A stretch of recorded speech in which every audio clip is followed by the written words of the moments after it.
Welcome everyone. Greetings. Welcome back to Guest Indonesia Digital Series, which is a series of activities from Guest Indonesia 2020 event. Thank you for joining us our today's webinar. My name is Farah Karima, your MC, and present with me today, Mr. Gaylord Anderson, Center Director of Equalbright School as a speaker. Mr. Gaylord Anderson has been a presenter at international conferences in Africa, Turkey, Hong Kong, and Indonesia. He has over 40 years of experience as a teacher, teacher trainer, school psychologist, head of professional development, assistant principal, and principal in over 15 schools in the USA, Africa, Nigeria, and Indonesia. His interests include international travel, running, hiking, and climbing, volunteering in orphanage, and doing professional development workshops for students, teachers, administrators, and parents. Today, Mr. Gaylord Anderson will be presenting how to leverage leadership. Mr. Gaylord Anderson's session will examine 7 highly effective, research-based ways to leverage teachers and administrator leadership to achieve high achievement in students of all ages. Now, without further ado, I will turn the time over to Mr. Gaylord Anderson. Thank you for that lovely introduction. My talk today, titled Leverage Leadership, and here's the book. Here's one of 2 books by Paul Bambrick Santoyo that I've really enjoyed a lot, and these books are the basis for my talk today. So, I want to mention that the 90-90-90 schools in the USA, because they have much to say about today's presentation. The 90-90-90 schools are very unique because 90% of their students are non-white and 90% of their students come from families who are living below the poverty line, meaning that they qualify for free breakfast, free lunch, housing subsidies, and many other benefits. And yet these students who are in the 90-90-90% category, they have passed their state's end of the year statewide academic assessments. And these end of the year assessments are very rigorous, so it's very difficult to pass. And yet they do. So researchers have found that these very rare schools from all around the USA do 7 things in common. And those 7 things that the 90-90-90 schools do in common are what we will focus on today, because these 7 things will work their magic in any school if applied well. So let's show slide number 1.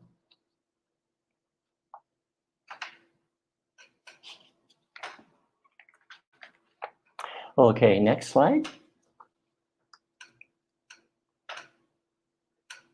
Okay, there we go. Perfect. Okay, so as you see, these are the 7 characteristics of the 90-90-90 schools. And I'll be elaborating on each one if we have time. We only have 30 minutes today, so I don't know how many we can get through, but we'll do the best we can. So the first one is data-driven instruction. Data-driven instruction has to do with 4 different things. One is assessment for learning, not assessment of learning. This assessment steers the teachers in the direction they need to go for future lessons. Number 2, they do data analysis every 8 to 9 weeks. The end of the quarter assessment is graded. And number 3, they have choices.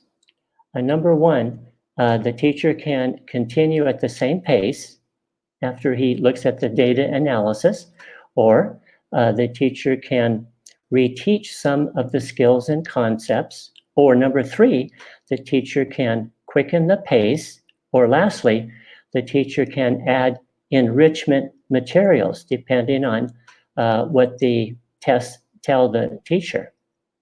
Number 4,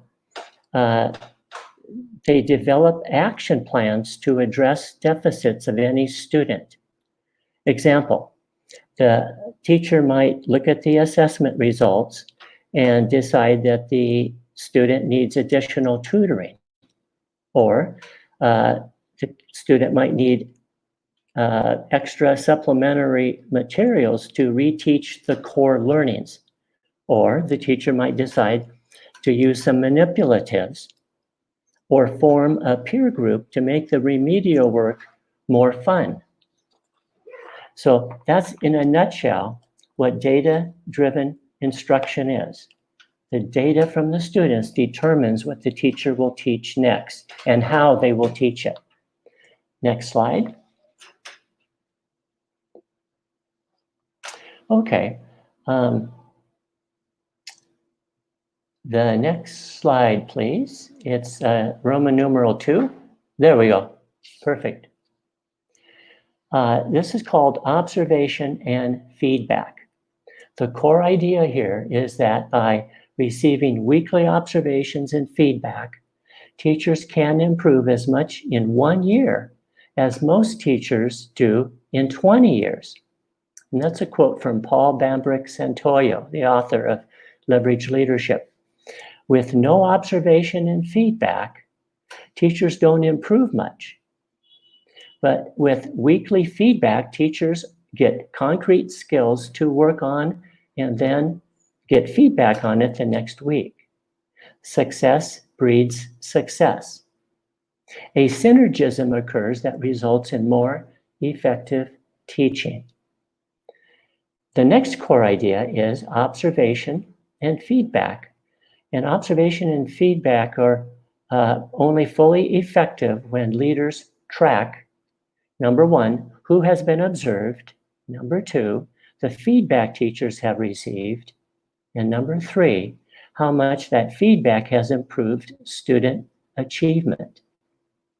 And the third core idea is the primary purpose of teacher observation is to discover the most effective ways to coach the teacher to improve student learning, not to evaluate. Now, how is this the same as what a coach does in sports? Well, both are looking for cause and effect. Both are wanting to change wanting to see change in the person's skill level. Coaching involves telling, demonstrating, observing new behavior, and then giving feedback. This cycle is repeated over and over again. Evaluation involves observing and then giving a grade, A, B, C, D, or E, expecting and getting no change in behavior because they just gave a test. Okay, next slide.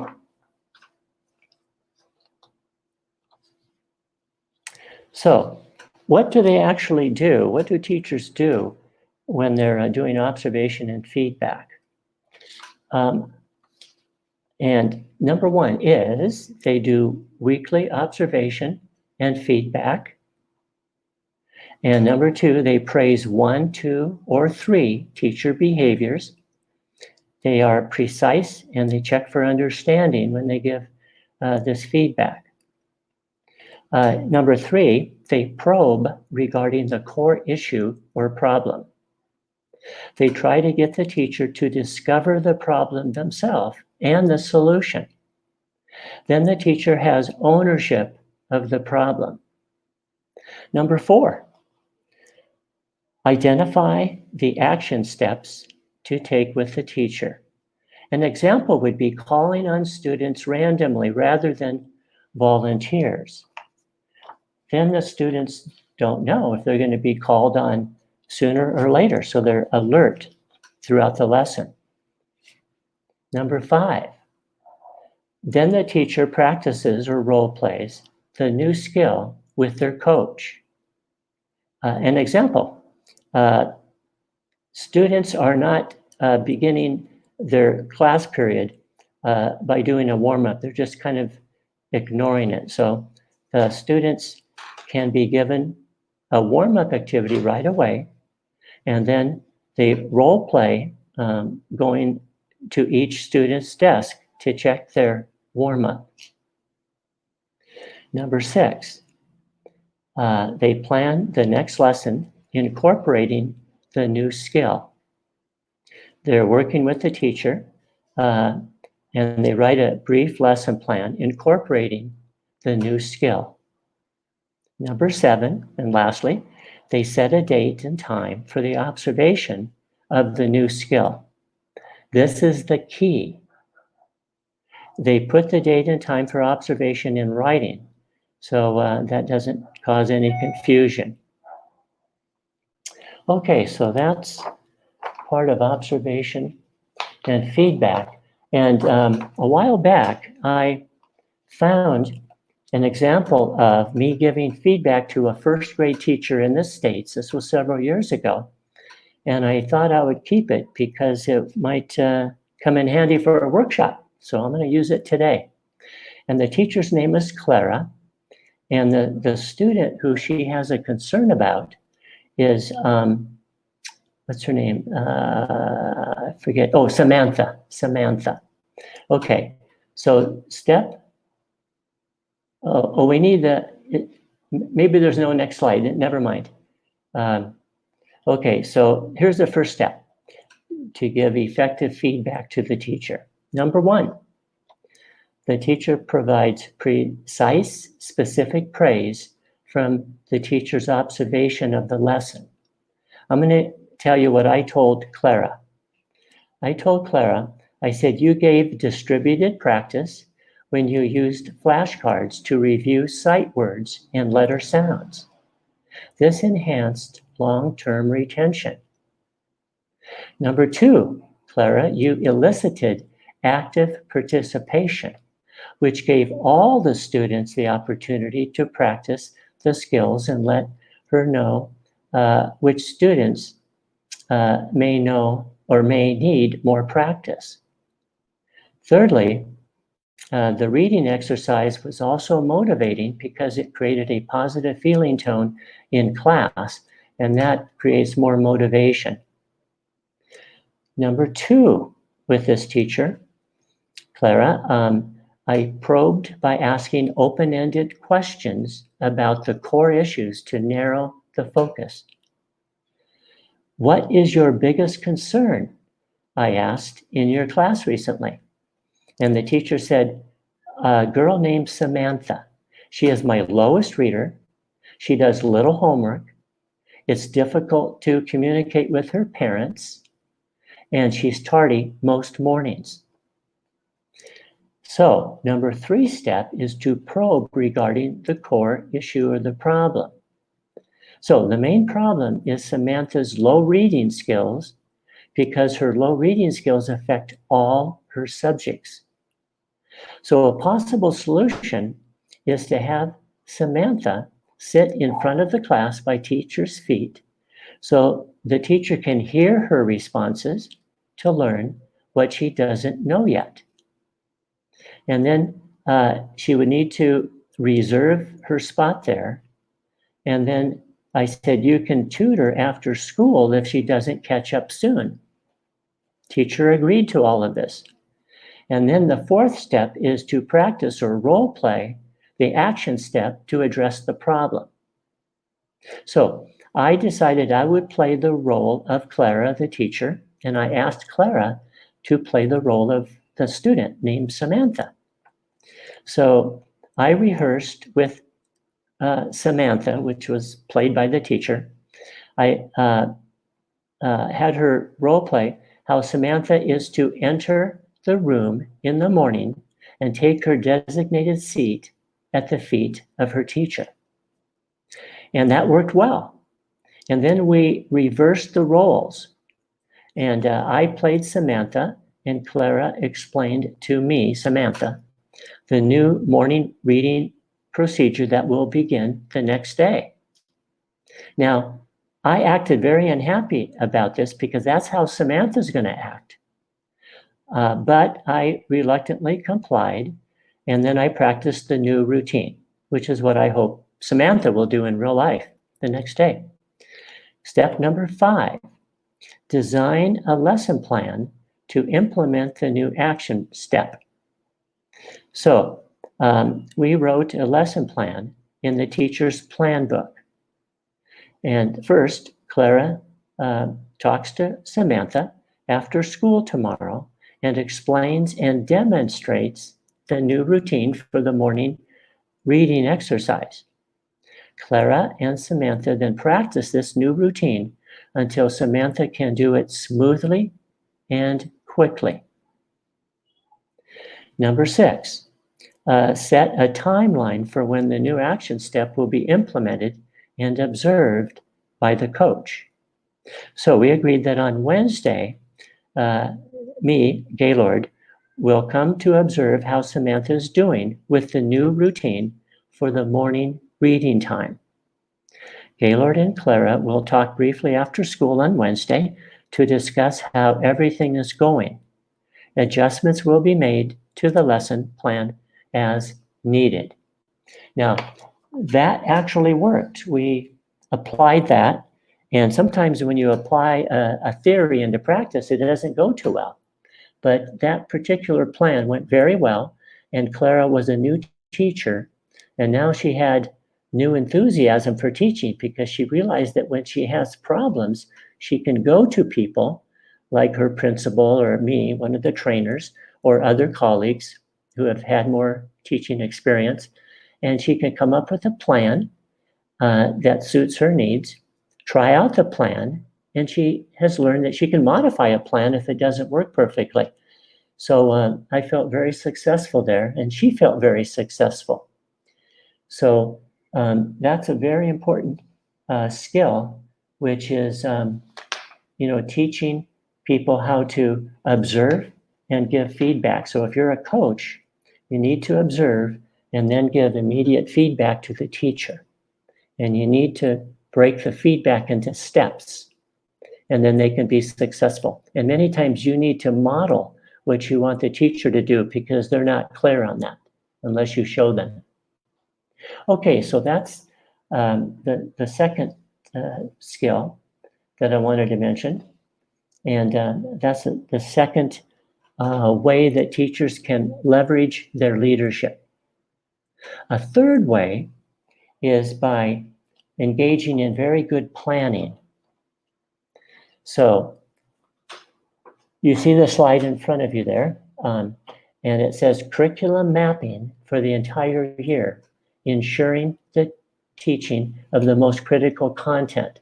So the first step in planning is to do what we call curriculum mapping. So you look at all the curriculum you need to teach for whatever it is you teach, and then you need to map it out with a calendar for the entire year. If you don't do that, at the end of the year, you'll find out, man, I only taught 2/3 of what I'm supposed to teach these kids. They're going to go on to the next grade next year. They're not going to be prepared. I have really let the kids down. I've let the parents down. I've let the school down. So you need to do curriculum mapping at the beginning of the year, and you do it for the entire year. That ensures that you will be able to teach the most critical content. Now, can you teach everything you want to teach? No way. But you can schedule and teach, hopefully, the most critical content. Okay, the second thing you need to do in the area of planning is to do unit planning. So you plan your units, and then after you've got your units planned for the whole year, and that takes time, then you would do weekly planning. You'd break your units down into weeks. And you're just guessing, but you have a pretty good idea of how much you can teach in a week. And then after you do your weekly planning, you can do daily planning. Now, your daily planning can be deferred till later, but eventually you're going to need to do daily planning as well. So that's the second big step in planning. The third big step is to plan lessons starting with your assessment results, because they tell you what to teach and how fast you can teach it. You look at the student's work, And you look at the assessments that you and maybe other teachers have given your students, and that tells you what to teach. If they're struggling in a certain area, well, then you know you're going to give more time to that area of curriculum. So it tells you what to teach, and it can tell you how fast you can teach it. So if students really struggle with something, then you need to slow down, take a deep breath, and go step by step more slowly.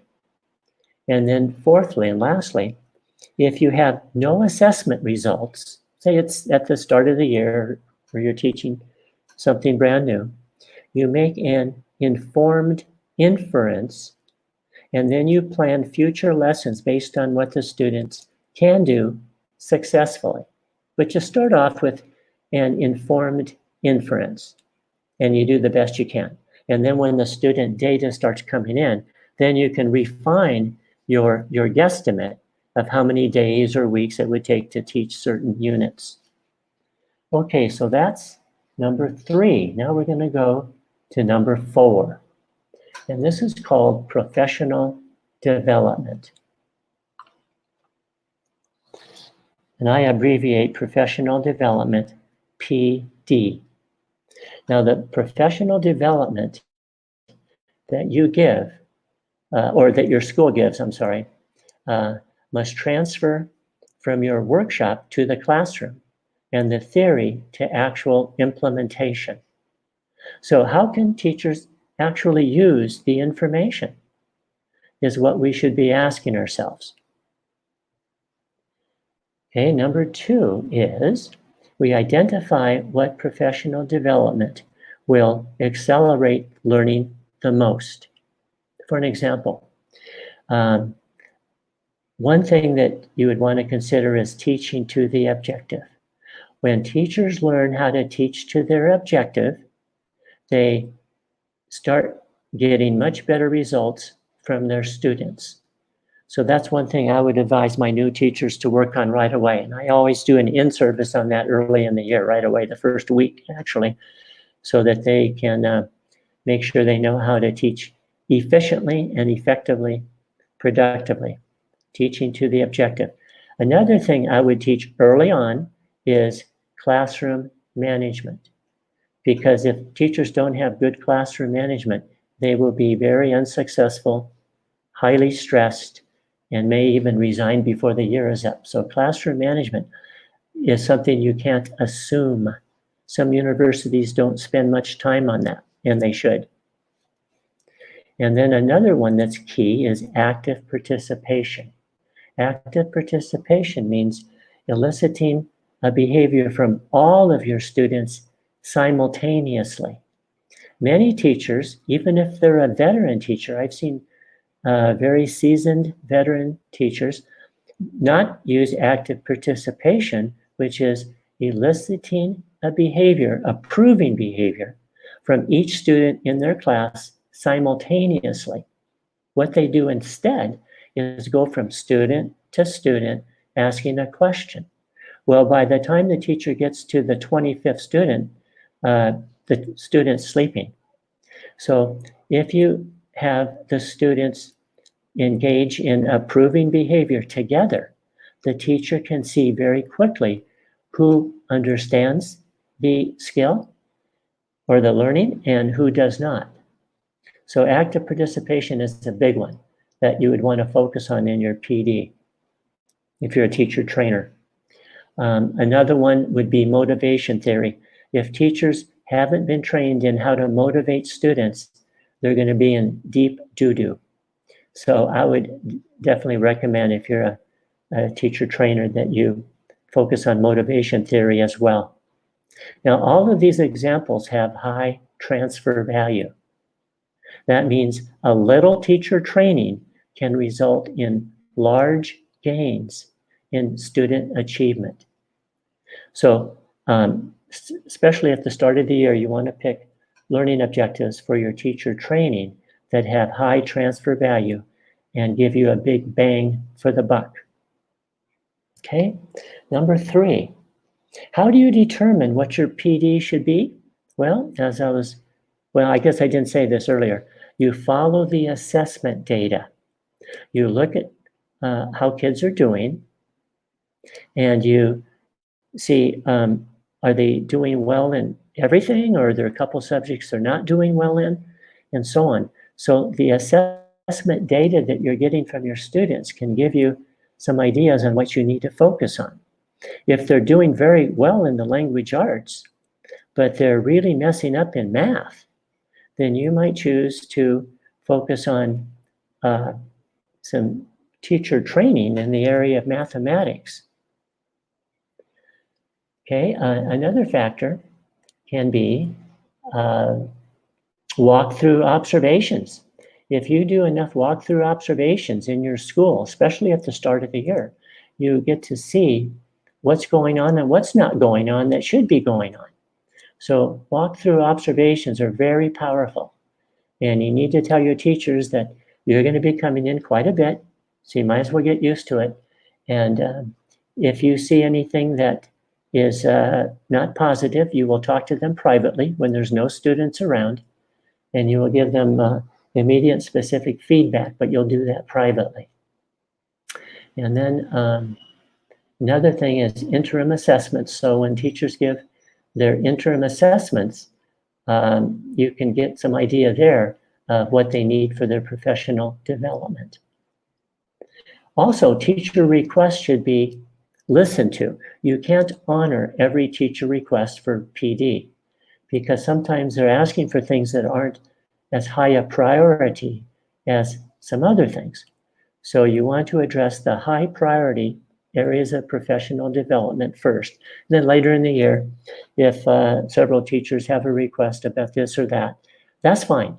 You can jump in and do some other PD that has high interest in the eyes of the teachers.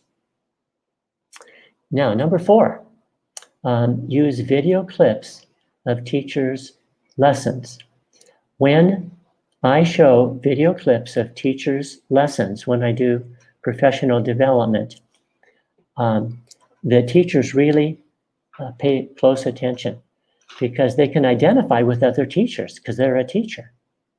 So when I have people videotape our teachers, I ask them to come in at a time that the teacher says it's a good time to come in, not during a time when they're given an examination. And sometimes the teacher might say, well, I want you to videotape my math lesson. That's where I'm really struggling. Or I want you to videotape my English lesson. That's something I need a lot of help with.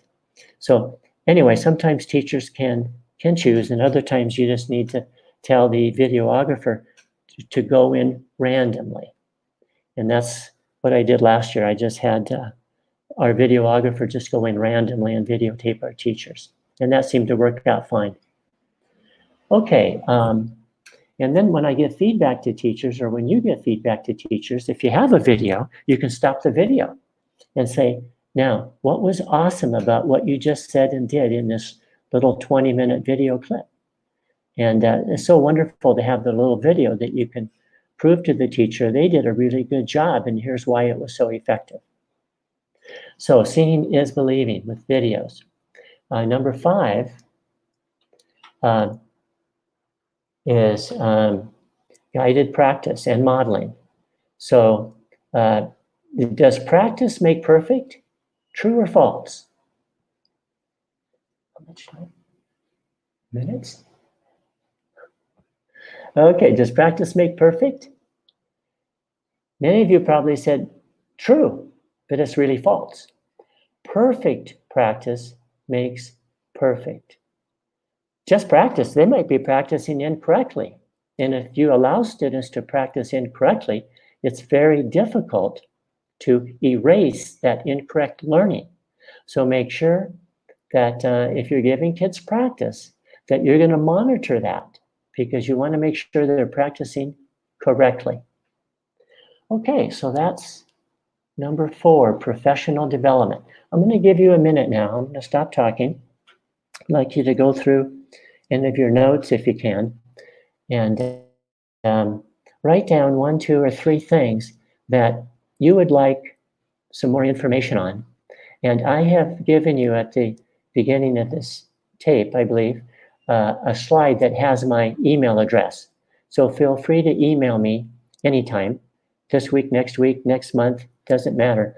But if you have any particular questions about this videotape or about anything else, make sure that you send me an email, and I'll try and find time to give you an answer. Okay, so I'm going to move on now to 5, student culture. Okay, student culture has to do with what do we create in our school in terms of student behavior, student attitudes, and so on. Well, number 1 is nothing is as important as learning. We have to be a broken record on that.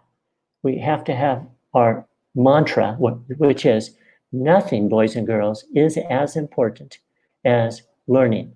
Not in school. When you're practicing football or soccer or something after school, then that's number 1. But in school, nothing is as important as learning. And it's our jobs as teachers and administrators to help all of you learn. So that has to be our mantra. Number 2, to create a positive student culture, we need to focus on teamwork and being other-centered as well. So if you can get your teachers to work together, it's going to help them a lot. And if you can get your teachers to be other-centered, they're going to learn more, and they'll be more receptive to whatever you teach them. And this goes for the students as well. You want your students to work as teams. So many of you, I'm sure, have cooperative learning in your classroom, and you probably find that it's powerful, it's miraculous. So you want to keep doing that. You want to teach your students that they can learn more if they work with others, and if they're not self-centered, but other-centered, they can learn more as well. So that's part of the student culture at your school, I hope, to emphasize teamwork and being other-centered. Number 3, student culture is formed by building good habits by repeated practice every day, not one day a week or not one day a month when you have a guest speaker come in and talk to you about positive attitude. No. Student culture is formed by building good habits by repeated practice every day. That should be your mantra. And number 4, I know I can be successful if I never give up. And I hope you believe that. I've learned that, but it probably took me a long time to learn that. But if I never give up, I'm eventually successful. But I have to go to other people to get ideas. I have to read books. I have to talk to people who are wiser than me. I have to humble myself and say, you know what? I'm stuck. Can you help me? I got this problem with these 2 kids and don't know what to do. Or I got a problem with our middle school teachers, and I've been a principal for years, but I'm stuck. Can you help me? So anyway, that culture needs to apply to adults as well as the students. I know I can be successful if I never give up. Okay, next slide. Okay, staff culture. So, staff culture. What do we want our teachers to say and feel about our school? How do we build and maintain a positive staff culture? Okay, the students and parents and everyone else, really, we want them to feel very positive about our school. We want them to work together, and we want a positive staff culture.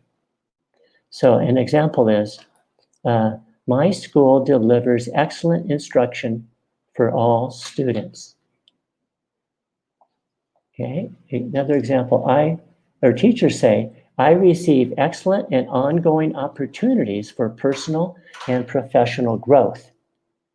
That's what you want every teacher to say and to believe and to feel. Lastly, I feel excited and challenged when I go to school each day. Wow, wouldn't that be great? Now, to achieve that, one instructional leader or one principal or one teacher maybe can't achieve that. But if you make that a focus and at your faculty meetings, you start talking about this topic of how do we improve our staff culture, I'll bet you can be very successful working together. One idea triggers another idea. And you'll see a lot of popcorning, one idea popping out and that stimulates another idea. Number two, this is very important. You need to get the right people on the bus. This is critical and is accomplished by doing an excellent job, not just a good job, but an excellent job of hiring. How do you do that? An example is have at least 2 people do the interviewing. And maybe have the person come back a second time and interview them again. Maybe the first time they were nervous and they made some social faux pas or they, misspoke. And, that's human nature. So with some people that come highly recommended and have a good track record, you might want to give them another chance if they didn't interview superbly the first time. But getting the right people on the bus is so effective and so important because if you have one bad hire out of 25 teachers, it's going to cause you more grief than the other 24 teachers combined, guaranteed. And you've probably known that from your experience as a teacher. One bad teacher can really ruin the whole barrel of apples.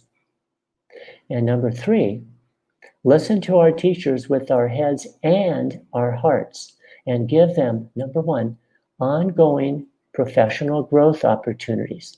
We all need that, or they will leave you eventually. They want to keep growing. And 2, emotional support as needed to support the best educational program possible. I don't know any teachers that don't need ongoing, emotional support as well. So that's something to think about. So let me just review that quickly. So what do we want our teachers to say and feel about our school?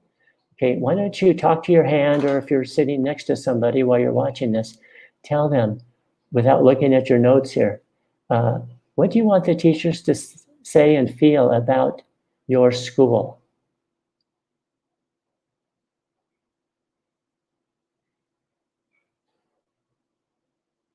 Okay, number 2, get the right people on the bus. Tell the person sitting next to you, if you have a partner, or just tell your hand, how do you go about getting the right people into your school? Sounds easy, but it's not. It's not easy at all. So how do you do that?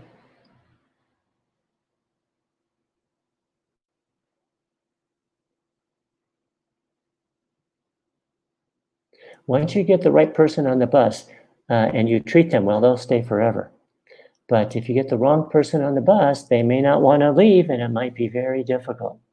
So lastly, we need to listen to our teachers and we need to listen with our heads and our hearts and give them ongoing professional growth opportunities.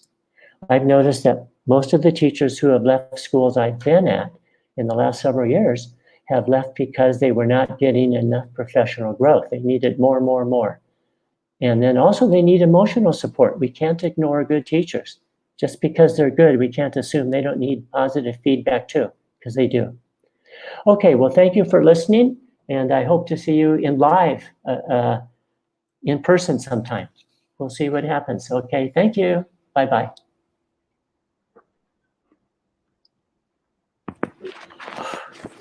That was long. Thank you very much, Mr. Gaylord Anderson. It was a pleasure to have you with us. So this concludes the webinar. We hope you have learned and enjoyed this amazing presentation. Thanks again for joining us today, and we will see you at the next Guest Indonesia Digital Series. And to get complete information, please contact us at marketing@tarsus.co.id and follow our conference stream for 2 days on 4 to 5 November 2020. Stay tuned and don't miss it.